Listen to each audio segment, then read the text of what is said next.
বড়সড় সাফল্য পেল গোলাপগঞ্জ ফাঁড়ির police. 7 KG 900 gram brown sugar সহ 32 লক্ষ টাকা ভারতীয় নোট উদ্ধার করল গোলাপগঞ্জ ফাঁড়ির পুলিশ। ঘটনায় সমীর শেখ নামে একজনকে গ্রেপ্তার করা হয়েছে। জানা গেছে, গতকাল গভীর রাতে গোলাপগঞ্জ ফাঁড়ির পুলিশ গোপন সূত্রে খবর পেয়ে বামুনটোলা এলাকায় হানা দেয়। সেখানে হানা দিয়ে পুলিশ এই সমীর শেখকে গ্রেপ্তার করে।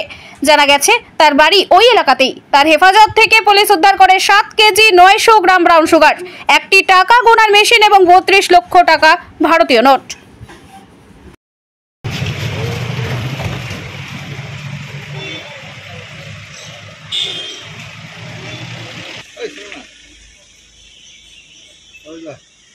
এখান থেকে